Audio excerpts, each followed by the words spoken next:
चलिए और अब सीधा रुख कर लेते हैं लखनऊ की ओर, जहां पर मुख्यमंत्री योगी आदित्यनाथ एक विशेष कार्यक्रम में शामिल हुए हैं। इस नियुक्ति पत्र के माध्यम से यहां पर प्रस्तुत करने का एक प्रयास आगे बढ़ाया है और उत्तर प्रदेश पुलिस बल के महानिदेशक श्री राजीव कृष्ण जी और उनकी पूरी टीम को, जिन्होंने इसको ऑर्गेनाइज करने और इस कार्यक्रम को अन्य सभी भर्ती प्रक्रियाओं से जुड़े हुए आयोग और बोर्ड के लिए भी एक प्रेरणा का केंद्र बनाया है। मैं बधाई देता हूं आप सभी नवनियुक्त टेलीकॉम पुलिस के कार्मिकों को, जिन्हें आज यहां पे नियुक्ति पत्र वितरण का कार्यक्रम अभी संपन्न हुआ है। आपको और आपके अभिभावकों को, परिवार के सभी सदस्यों को मेरी हृदय से बधाई है, मेरी मंगलमय शुभकामनाएं हैं।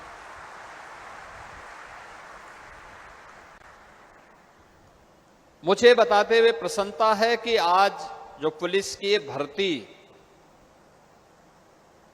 अब तक हम लोगों ने 2017 से प्रारंभ की थी,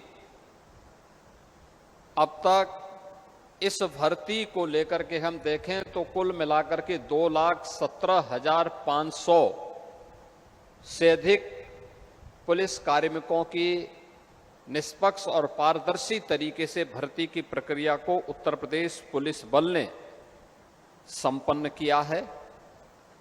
और ये आपके लिए भी एक गौरव का विषय है कि किसी भी राज्य की सिविल पुलिस से बड़े, सबसे बड़े पुलिस बल का आप हिस्सा बने हैं।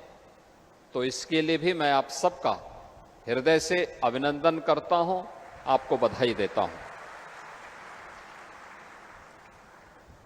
याद करिए 2017 के पहले की स्थिति क्या थी। भर्ती निष्पक्ष और पारदर्शी तरीके से नहीं होते थे, भेदभाव होता था, पैसे का लेन देन होता था, एक एक भर्ती पर बोली बोली जाती थी। परिणाम क्या था?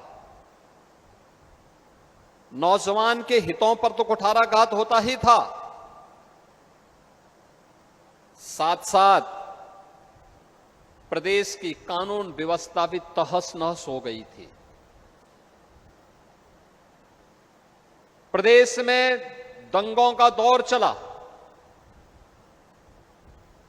प्रदेश में अराजकता थी,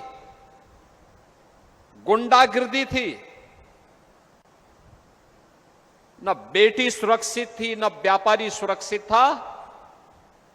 कोई व्यक्ति घर के बाहर जाता था तो सायंकाल होते होते परिवार के लोग चिंतित होने लगते थे कि वह कब घर सुरक्षित पहुंचेगा।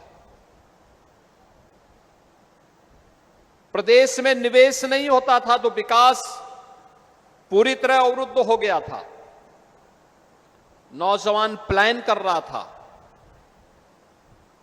प्रदेश के अंदर अराजकता, दंगों के उस दौर में लगातार आतंकी घटनाओं ने भी अंजाम देना प्रारंभ किया। अनेक घटनाएं प्रारंभ हुई। अयोध्या में से राम जन्मभूमि पर आतंकी हमला हो, काशी में संकट मोचन मंदिर, काशी की कचहरी, अयोध्या की कचहरी हो या लखनऊ की कचहरी, विस्फोट लगातार होते थे। सीआरपीएफ कैंप रामपुर पर आतंकी हमला, ये उसी दौर की बात है जब निष्पक्ष भर्ती की प्रक्रिया को पिछली सरकारों ने अपनी राजनीतिक स्वार्थों के लिए बाधित किया था। परिणाम था उत्तर प्रदेश का नौजवान प्लान करने के लिए मजबूर हुआ था, हताशा और निराशा में जीने के लिए मजबूर हुआ था। भाई भतीजेवाद और परिवारवाद के बोलबाले ने न्यायालय को भर्ती की प्रक्रिया में हस्तक्षेप करने का अवसर दिया था और प्रदेश के नौजवानों के सामने पहचान का संकट आ खड़ा हुआ था। एक पहचान का संकट, पूरा बदनामी एक परिवार और एक पार्टी करती थी, गलत काम एक परिवार और एक पार्टी करती थी, खामियाजा उस समय की 20 करोड़ की आबादी को भुगतना पड़ता था जब उसके सामने पहचान का संकट खड़ा होता था। और इसी अराजकता,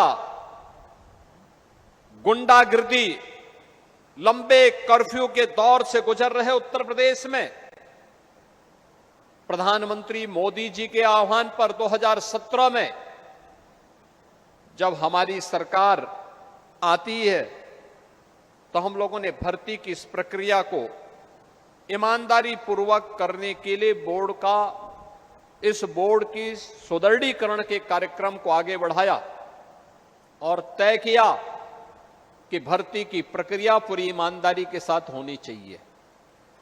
अगर कहीं भी किसी नौजवान के भविष्य के साथ किसी भर्ती बोर्ड और आयोग ने भेदभाव किया तो उनकी जवाबदेही तय होगी। किसी ने भर्ती की प्रक्रिया में सेंधमारी की